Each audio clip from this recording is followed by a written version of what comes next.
ইফতার দিন করবো, আধা কেজি খেজুর কিনা ক্ষমতা আমার নাই, এমন পরিস্থিতি।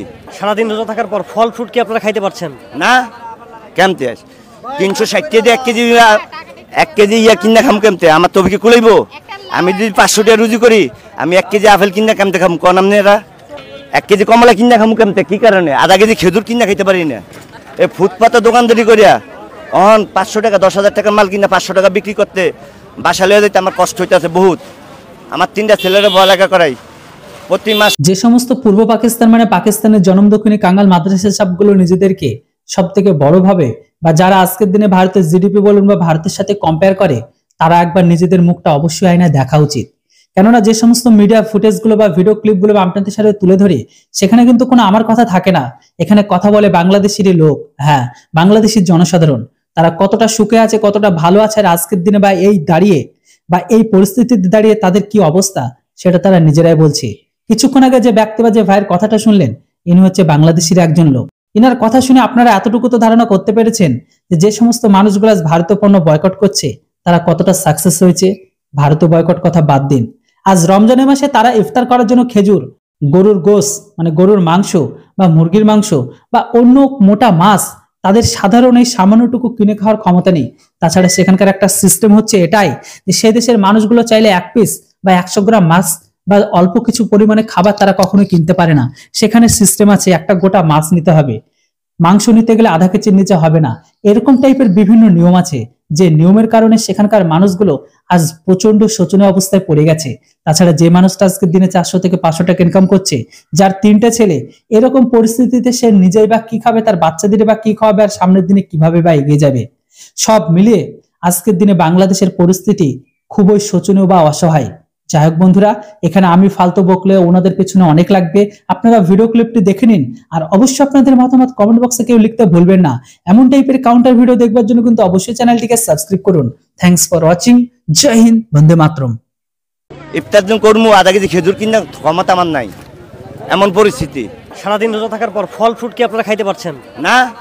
কেমতে 360 দিয়ে 1 কেজি ইয়া কিনা খাম কেমতে? আমার তবে কি কুলাইব? আমি যদি 500 টাকা রুজি করি, আমি 1 কেজি আপেল কিনা কেমতে খাম? কোন আমনে এরা 1 কেজি কমলা কিনা খামু কেমতে? কি কারণে? আধা কেজি খেজুর কিনা খাইতে পারি না। এই ফুটপাতে দোকানদারি করিয়া 500 টাকা 10,000 টাকার মাল কিনা 500 টাকা বিক্রি করতে বাসা লইয়া যাইতে আমার কষ্ট হইতেছে বহুত। আমার 3টা ছেলেরা পড়ালেখা করাই প্রতি মাসে 3টা ছেলের পিছনে 4,000 টাকা খরচ। এই 4,000 টাকা মাসে জোগাইতে আমার ফিটটা মারিতে লেগে যায়। 1 কেজি মুরগি 220 টাকা, এটা কেউ কোনো তথ্য নেয়, কোনো ইয়া করে? কি কারণে হয়েছে? 1 কেজি গরুর গোছ সরকারের ডিগলা দিল 650, 1 কেজি গরুর গোছ 850-800 টাকা বেছে। সরকারের কোনো লোকের নামছে? কোনো প্রশাসনের এগুলির দিকে হাত দেয়? কি কারণে নেয় না? এদেশের মানুষের পুতুল খেলা পাইতেছে, মানুষ যেমতে পুতুল খেলা খেলে এরকম পুতুল খেলা। আপনি 1 কেজি মুরগি কিনছেন, আপনি 50 টাকার মশলা বেছেন না দোকানদারেরা। এলাচ দাসচিনু দিব কি আমরা? জিরা কত টিন দরিয়া আর দাসচিলু দরিয়া দিব। আমরা এই যে ফুটপাতে দোকানদারি করি, রাস্তাঘাটে দোকানদারি করি, আমগো কত বিপদ, কত ইয়া, এগুলো তো কোনো গ্যারেজ নাই। এই যে আমরা যে লাউ ব্যস্ত আছি 40 টাকা, আপনি ভিতরে জানো হন এই লাউ 60 টাকা 70 টাকা বিক্রি করতে আছে। এই জালি আমি বিক্রি করতে আছি 30 টাকা, আমার জালি কিনা 26 টাকা। মেন্তি বেড়া আছে হ্যার বড় ভিতরে যায় দেন 40 টাকা 50 টাকা জালি বিক্রি করতে আছে। বাড়িওয়ালারা বাড়ি ভাড়া বাড়াইতেছে, বাসা ভাড়া বাড়াইতেছে, থাকলে থাকো না থাকলে নাই।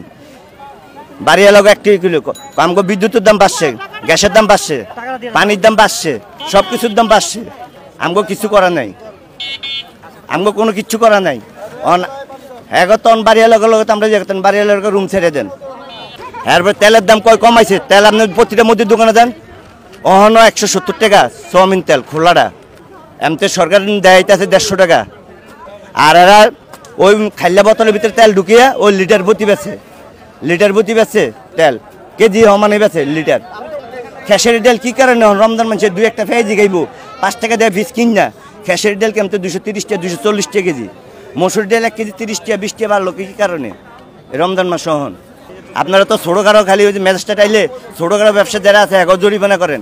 যারা বড় বড় ব্যবসায়ী, এই যে ফান কোম্পানি, এসিআই কোম্পানি, বড় বড় কোম্পানি, এখন আপনার এই যে সাবান, যে লাইব্য সাবান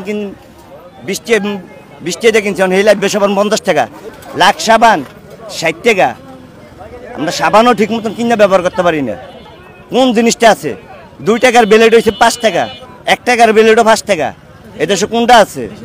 এদেশের মানুষ এমনি ব্যস্ত, আর ব্যস্ত জান লাগবো না। ওই যে এক কথাই তো কইলাম, এই দেশের বড় লোকের খানা আছে, মধ্যম শ্রেণীর মানুষের খানা নেই। আমরা মধ্যম শ্রেণীর মানুষের না পারমু চুরি করতাম, না পারমু দেশে বদলা দিতাম, না পারমু রিক্সা চালাইতাম, না পারমু ভ্যান গাড়ি চালাইতাম। আমগো কোনো ঠাই নাই।